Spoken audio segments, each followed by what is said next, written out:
Olá, internautas!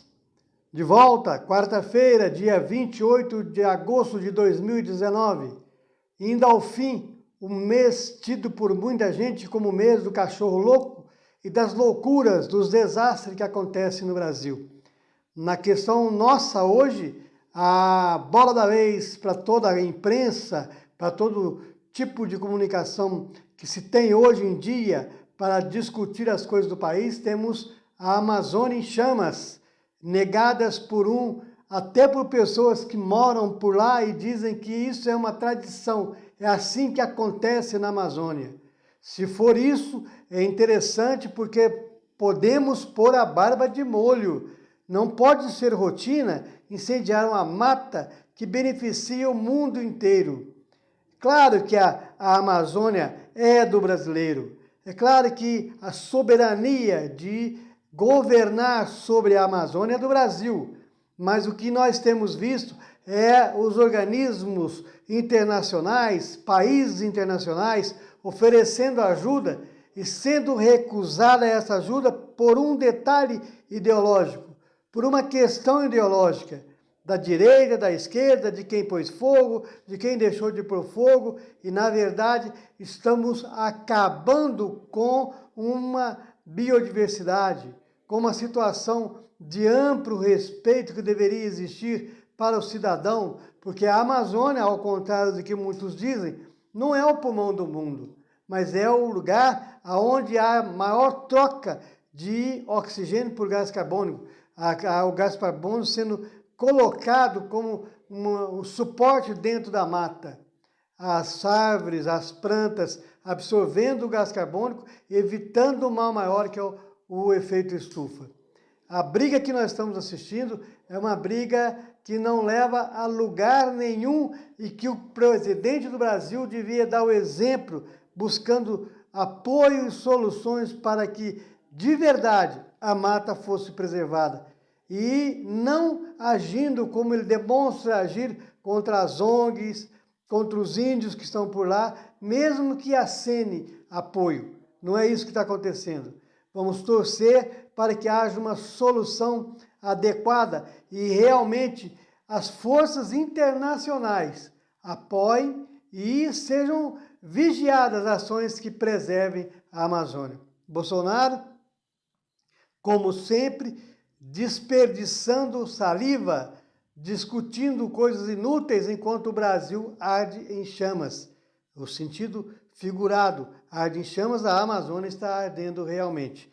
Mas eu queria começar hoje falando de uma situação nossa aqui em Paços, algumas situações nossas aqui em Paços. Por exemplo, as professoras de primeira infância tiveram como compromisso da atual gestão que seria mandado para a Câmara de Vereadores no mês de agosto, um projeto de lei determinando o piso salarial conforme existe uma legislação federal que preconiza esse valor. Elas esperavam que, conforme lhe for dito, que esta lei fosse mandada em agosto para receber em setembro. E aí vem a tal da conversinha, dizendo que não era bem assim. E outra coisa, é muito estranho a gente ouvir de quem representa o trabalhador, como elas ouviram, que a prefeitura não tem dinheiro, que a prefeitura está em dificuldade, mas quando a prefeitura assumiu que iria pagar o piso, ela disse que pagaria e teria como fazê-lo.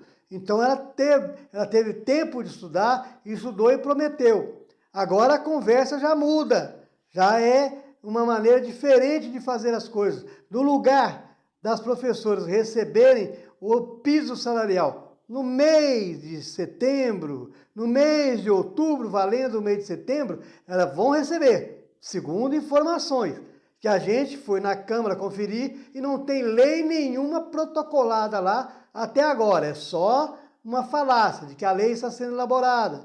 A lei está sendo elaborada e não elabora nunca. Então, o que aconteceu agora é o seguinte, a proposta vem escalonada. E nós tentamos até conseguir os valores que seriam pagos, mas a presidente do sindicato, a Neuza Efigênia, não quis oferecer para a nossa reportagem, oferecer para quem pudesse nos permitir acesso e divulgar para todos como é que seria esse pagamento. A Neuza está fazendo um papel muito estranho. Não é papel de sindicalista justificar o que a prefeitura tem que justificar. Se falta dinheiro, a prefeitura é que tem que falar. A Neuza não precisa ser porta-voz, não. Ela tem que defender o interesse da categoria que ela representa. E ela representa a categoria dos servidores municipais. Então, no lugar de colocar que às vezes nós distorcemos as coisas aqui, como alguém disse e nós ouvimos, não é verdade. As notícias que nós colocamos aqui e a ação nossa como jornalista busca exatamente o contrário. Não é, Neuza?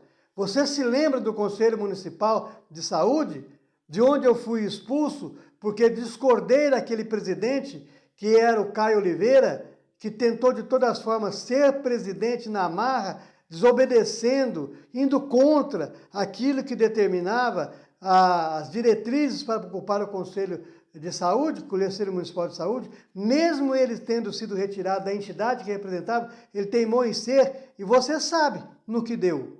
Então não há distorção, há avaliação crítica, a avaliação cética, que muita gente, de repente, até representante de servidores, quer fazer acontecer, é a paz dos cemitérios, aquela que ninguém fala nada, aquela que ninguém diz nada, e ali é um tremendo silêncio, é uma tremenda paz, mas as coisas estão acontecendo aqui para quem é vivo, para quem tem obrigação de olhar, de observar. Então, as professoras de primeira infância precisam estar atentas àquilo que está desdobrando. É um direito delas já reconhecido pela prefeitura, que agora começa a querer engabelar.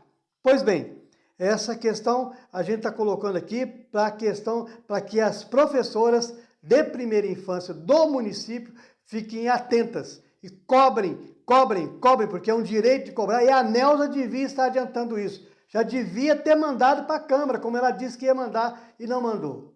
Pois bem, a CPI dos transportes teve mais um ato, mais uma reunião. Dessa vez estavam lá o Renato Morrali, que foi secretário de Planejamento, quando esse fato aconteceu, era secretário de Planejamento, e estava também o Rossini Maia, que é o diretor de trânsito. E eles foram para a Câmara para dizer o básico, o fato principal. Quem determinou que a cidade dos Ipês, nome de fantasia da empresa de São Sebastião do Paraíso, que logo que a Cisne logo que a Cisne abandonou porque o seu contrato findou, veio ocupar o lugar da Cisne nas mesmas condições. Mesmo valor de tarifa, 18,5% do faturamento como subsídio, dá em torno de 60 mil, 59, 60 mil reais por mês para que a empresa pudesse garantir acesso àqueles que tinham gratuidade, como os que são maiores de 60 anos e os deficientes. Então, ela veio e assumiu nesse lugar. Só que assumiu sem contrato, sem apresentar documento, ou melhor, um dos documentos, a CND estadual, estava negativa, não teve jeito, melhor, estava positiva, e não teve jeito dela ocupar o serviço. E ela abandonou e foi embora. Então foram chamados lá para explicar quem deu a ordem para ela chegar aqui, porque não tem contrato, não tem ordem escrita. Quem deu? Renato Morhalen e Rossini Maia simplesmente se esquivaram. Disseram alto e bom som, está gravado aí, quem quiser ouvir, está em matéria nossa no Correio do Vale do Rio Grande, no site nosso, que não sabiam. Ou melhor, foi uma decisão colegiada, que teve lá o presidente, o secretário de Planejamento, Procuradoria, diretor de trânsito e o prefeito. Mas ninguém assumiu a condição de ter ligado, de ter passado um ofício para a empresa de Paraíso vir trabalhar aqui. E ela ficou pouco tempo. Foi embora quando dia 29 de junho, ela assumiu dia 17 de junho, passado 10 dias, 15 dias, ela foi embora, e aí houve uma dispensa de licitação, um documento elaborado prevendo a dispensa de licitação, que foi recusado pela Procuradoria porque ali não estavam todos os documentos para que essa dispensa pudesse ser. E outra coisa, juristas e amigos, advogados que eu tenho, me disseram, não existe isso de fazer dispensa de licitação depois que a empresa já está trabalhando na cidade. O que acontece é, tudo que for necessário para uma licitação tem que ser para que haja licitação, que haja escolha, que haja dispensa, tem que ser prévia, tem que ter uma previsão prévia, não depois que a empresa começou a funcionar. Olha, a CPI dos transportes vai ganhando contornos e cada vez que alguém vai lá e fala, e foi a segunda vez que houve um depoimento, a situação vai se complicando para o prefeito Renatinho Rodrigues e seus assessores. Continuar observando, continuar acompanhando e mostrando aqui para as pessoas que a situação do Renatinho fica difícil, mesmo não havendo dano material, não havendo prejuízo. Um prefeito que administra uma cidade não pode estar acima da lei, não pode.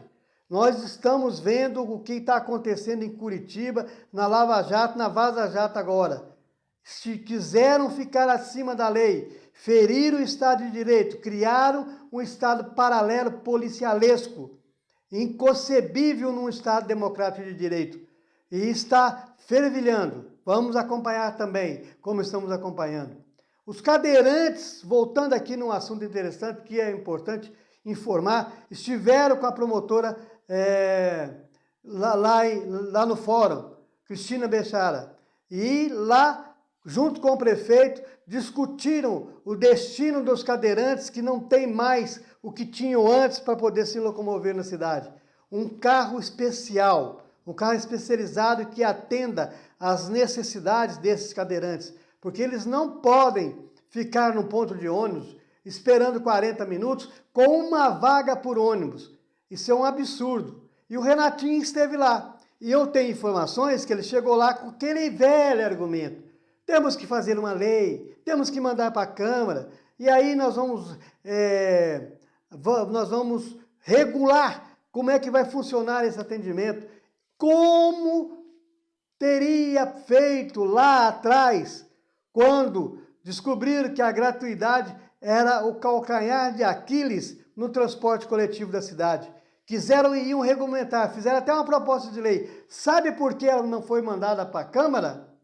Por que não foi mandada para a Câmara? Porque eles desconfiavam, imaginavam que os vereadores iam recusar. Não cumpriram a obrigação. Assim também como não cumpriram a obrigação de fazer a licitação em tempo hábil. Porque o Rossini Maia admitiu que sabia que a CISNE deixaria a cidade, que teria o final do contrato, até que deixaria a cidade, nós vamos fazer uma ressalva, porque poderiam ter negociado. Como dizem que negociaram. E que a CISNE nunca disse que não ficaria mais, mas trabalharia sob condições. E condições que foram colocadas na mesa e que a prefeitura não aceitou, mas também não fez contraproposta, pelo menos que a gente saiba. E aí a população ficou no prejuízo, não é? Não foi assim? Não foi desse jeito? E não fez a licitação que era obrigação ter sido feita em tempo hábil. Agora está essa mixórdia. E o cidadão tem mesmo que cobrar resultado dessa CPI. Porque nós estamos vendo que o pessoal está agindo com seriedade, está procurando as oitivas certas para poder chegar a uma conclusão. Não deve ser uma boa conclusão se continuar nesse andar da carruagem. Se o prefeito não conseguir apresentar um contrato assinado de emergência, mostrando que a empresa que estava lá atrás, que agora já é outra, tem assumido o compromisso de prestar o serviço oficialmente, porque não existe isso de boca. Os cadeirantes estão lá buscando solução. E olha aí como é que fez. A promotora pediu à prefeitura que implante emergencialmente, a partir de segunda-feira, um transporte especial aos cadeirantes, como era da CISNE, com ônibus adaptado como era da CISNE. O problema é, nós mandamos uma pauta para que a prefeitura nos respondesse. Como isso vai ser feito?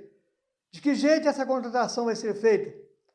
Mandamos para o Marcelo Vasconcelos, doutor Marcelo Vasconcelos, que é o procurador-geral do município, mandamos para a assessoria de comunicação para que ela encaminhasse, e vamos mandar a Rossini, vamos mandar a outras pessoas, figuras que responsáveis por essa questão, para que a gente tenha a resposta. Senão, nós vamos ter uma outra situação criada sem legitimidade, trabalhando para atender uma demanda, mas sem legitimidade. Não pode ser assim. Não pode ser assim. Olha, vou encerrar. Vou encerrar lembrando de uma coisa importante aqui. Nós tivemos agora, recentemente, mais uma vaza-jato. Desta vez, mostrando como os promotores da Lava Jato trataram a morte da dona Marisa, a mulher do Lula, que sofreu um AVC hemorrágico e faleceu. Ironizando, brincando, tripudiando sobre a dor alheia, não importa quem seja, merece respeito quando morre, que é a partida para sempre do nosso meio de alguém que é muito querida por outro. E aí, o importante aqui foi que uma das promotoras que fez ironia, de repente disse lá, daqui a pouco vão dizer que nós implantamos um aneurisma no cérebro da dona Marisa. Rindo, brincando, curtindo. Veio a público e pediu desculpa para o Lula, dirigindo-se diretamente ao Lula através das redes sociais. Que importância tem isso? Claro, tem o reconhecimento, o pedido de perdão, em uma parte. Outra parte, qual o grande argumento que esse pessoal da Lava Jato utiliza para não responder ao Intercept Brasil? Qual é? Não reconhecemos a autoridade, não reconhecemos essas falas, não dissemos isso. É o Moro que falou isso, é o Dallagnol que fala isso, mas esta promotora veio confirmar que a Intercept está divulgando falas que existem. E não pode ser só a dela. Não pode ser só a dela. Ela conversou com alguém, alguém respondeu, alguém disse, ela falou, ela retrucou, ela zombou. Então, cai por terra mais um argumento que o argumento central usado por essas pessoas que fizeram no Brasil um Estado paralelo, um Estado policialesco. Não pode, não está correto. O cidadão brasileiro precisa se sentir seguro. Ele não pode temer a justiça por falcatrua que essa justiça possa cometer, registrada e sem punição até agora. Pode acontecer desvio, porque isso é inerente ao caráter do ser humano. Quem pensava no Moro como um super-herói, um herói da pátria, está vendo o que ele fez como juiz, usufruindo da sua regalia de poder falar com quem ele queria e falou com os promotores, porque a ideia era condenar o Lula. Lula, Gilmar Mendes já disse, e a gente tem que saber, não pode até não ser inocente, mas ele tem que ter um julgamento justo, não dessa forma que foi feita, manipulado para condenar. O cidadão tem o direito à defesa, tem o direito a expressar o que ele está sentindo, naquilo que lhe é mais sagrado, que é o direito à liberdade. Se tiver errado, tem que pagar, mas também não pode ser objeto de manipulação. Bom, eu vou encerrar. Se inscrevam, compartilhem, ajude a gente a fazer uma imprensa livre. Até a próxima.